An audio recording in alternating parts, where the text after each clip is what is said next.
So a little bit about me before we get into today's course. You need to know a little bit about my background. In short, the Cliff Notes version, kind of my testimony, if you will. I was told when I was 18 by my father, who recently passed, that I wasn't going to college when I was 18. And so by the grace of God, within 8 years, by the age of 26, so it's like 21 years ago, God gave me my dream. I used to work for the Chicago Bears football team, the Arizona Diamondbacks. And I finished graduate school all by the age of 26. I'm thankful for what my father did. My father later on, when he was 52, he gave his life to Christ, and really proud of him.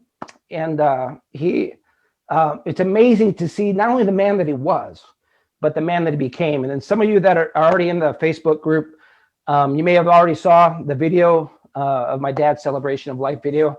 Highly encourage you to check it out.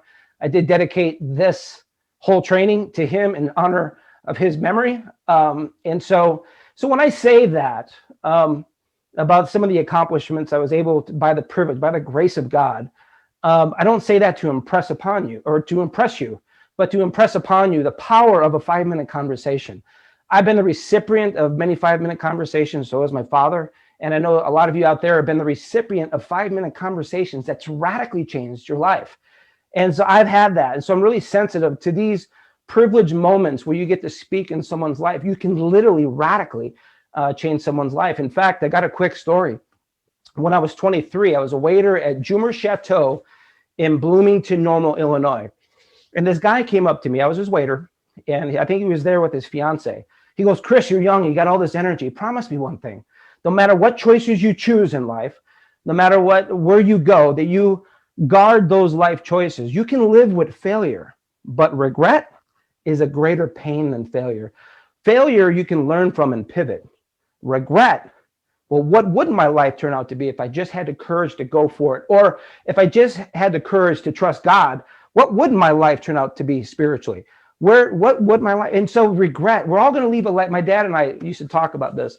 We're all going to leave a legacy on this earth. The only question is what type. And so I've guarded those life choices. And that guy, I don't know his name, by the way. I don't know what he looks like. He doesn't know my name. I don't know his name. If he was in a room, I couldn't pick him out in a lineup. But that, one of the major takeaways of that conversation, again, I was his waiter.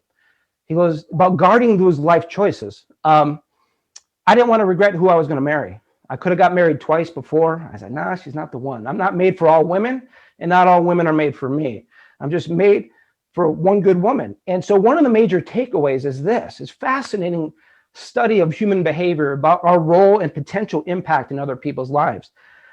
I attribute that conversation, my 6-year-old son, Brooks, he would not be born.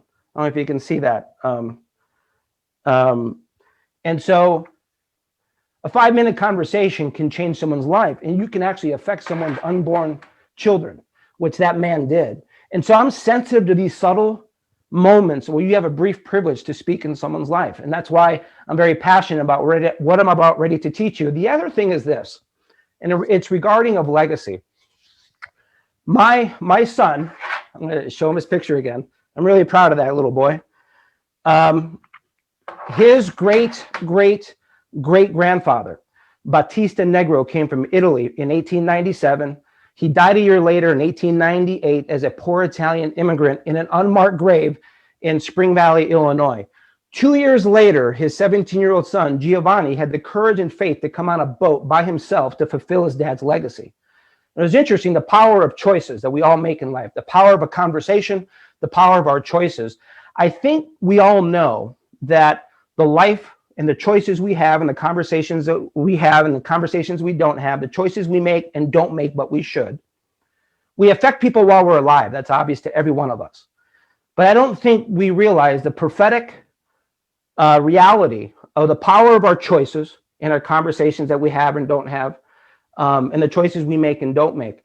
I've never met Battista or Giovanni, but their choices in life are still affecting people today. I wouldn't be here talking to you. My son would not be born. So I was talking to a professor, Dr. David Keyes at New Mexico State University. I told him the story about the genealogy of our family. I was like, I don't think people have a 360 awareness of the power of their choices and conversations that they have. If they did have a 360 awareness, I think they would make different choices in life. I think they would have different conversations with people, knowing the prophetic ripple effect of those conversations and choices. That's a fascinating reality to live in, that we affect people while we're alive. That's obvious, but we affect people long after we're dead and gone. We're all going to leave a legacy on this earth. The only question is what type. I believe the Lord, once we eventually go home and this experiment of earth is over, I believe that God is going to show you, see, you thought your life just meant this. Here's the greater reality of what your life and your conversations and being obedient to me and what you wanted me to do. That's the fullness of the reality of your life. But you didn't see it. You didn't see the bigger picture. So if you took time out of your day to help someone in business, don't look at them. Look at their unborn children and their children's children and the legacy they're going to leave behind, because that's the reality of our life. Our life will ripple effect and affect more people than we can possibly even imagine. And that's your life. And that's why I'm so privileged to serve you and to teach you everything I know.